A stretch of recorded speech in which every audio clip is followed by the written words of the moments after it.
Hey everybody, GMZ here, and today I have another review. Today I'm reviewing the Bandai Creations King Ceasar.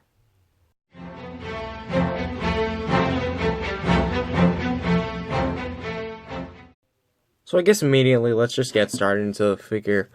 This pretty much needs no introduction. Mechagodzilla, yeah, Godzilla tried to beat Mechagodzilla, couldn't defeat him alone, so he just grabbed at a friend. So, yeah, long story short.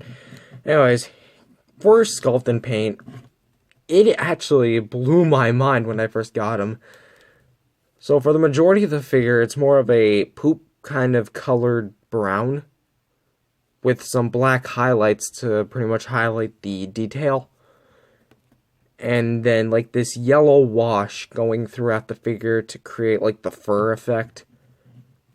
Which I definitely think for the majority of it, it looks stunning. Like, he looks like he just got out of a battle that was probably very dirty. Probably all dusty. But one thing that's really odd is that the leg here doesn't have much black paint as this one. So that kind of throws you off. And now just realizing it, man, that's going to bug me now. Taking a look at the back side, we can definitely see where, I'm not going to lie, his tail portion right here kind of has the texture of a potato. Doesn't it? Anyways, looking back here, we have more of the fur, hair. This kind of looks like fire. That's what I like about it. We have here more patches of fur. There's a lot of patches of fur on this figure, where it'd be the feet, knees, tail, butt, head, ears. For the claws, they have the nice black wash to them with the bone white paint application. Palms look alright. The head is possibly the best thing about this, because if you look at it like this, it does look like he's kind of ready for a battle, with this kind of crown having that blue jewel, with also his teeth. Really liking his teeth also. Yeah, there's really not much I can say about it, because, yeah, that's pretty much all I can really say about it. So sculpt and paint, definitely very cool.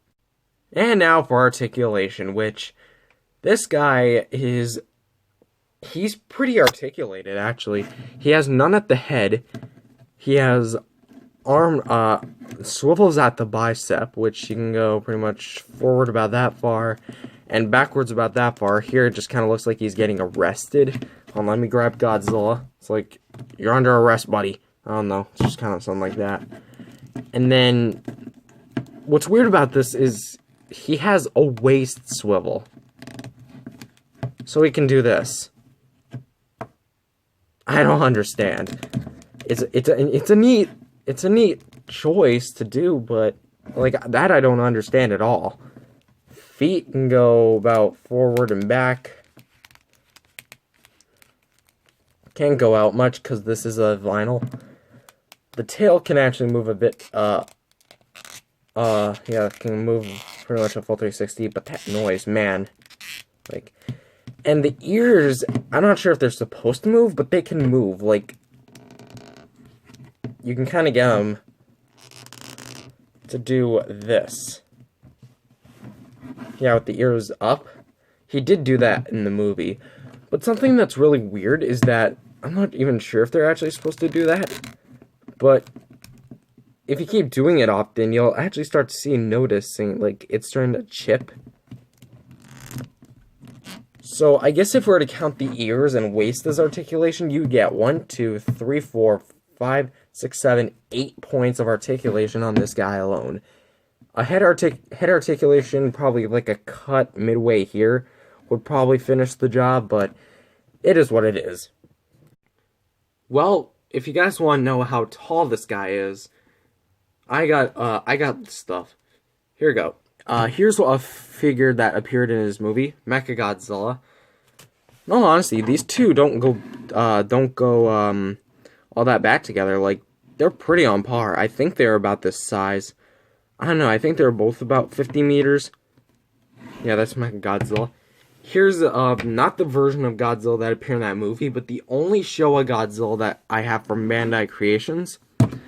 We got Godzilla 54, and they stand roughly about the equal amount of size. Like, it's hard to tell. I think Caesar's a teensy bit taller, or that's just me, or is it probably just because I don't have Godzilla flat on the ground? There we go, yeah, they're roughly about the same height. Which, to get a little closer to the, I guess, to the actual suit that appeared in it, here he is with the NECA 1962 Godzilla, which is the closest thing I have to a 1970s era Godzilla.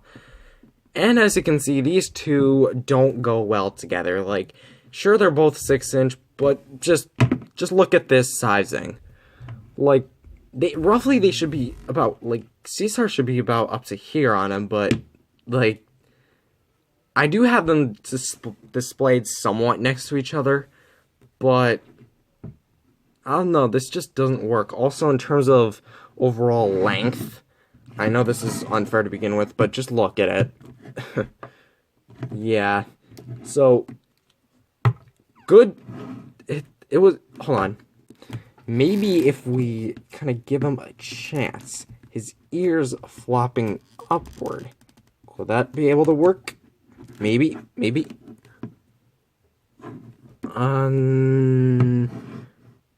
Closer, but no, that just looks kind of silly. So, buy, don't buy, skip, or whatever you want to do with this, I say actually pick it up. I actually do think you can find this in your local comic shop, because Bandai actually re-released some of these figures with the old classic line, and I think they released, 7 of them, and I think King Caesar was one of them, so yeah, King Caesar is one of them, so you can go buy, I think you can actually go to Walmart or wherever you find Godzilla figures at, and you can buy this guy right now.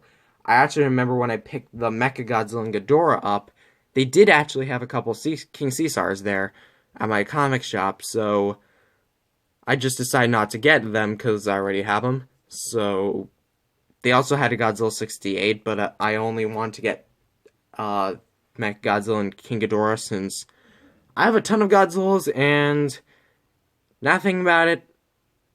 I'm gonna probably go back and get that 68 if they still have it. Anyways, thank you guys for watching. I rate this figure an 8.5 out of 10. If I had to have any complaints with it, it'd probably be a bit more color variety and possibly some head articulation. But aside from that, it's a good figure. Anyways, thank you guys for watching. Subscribe if you're new, and I'll see you guys next time.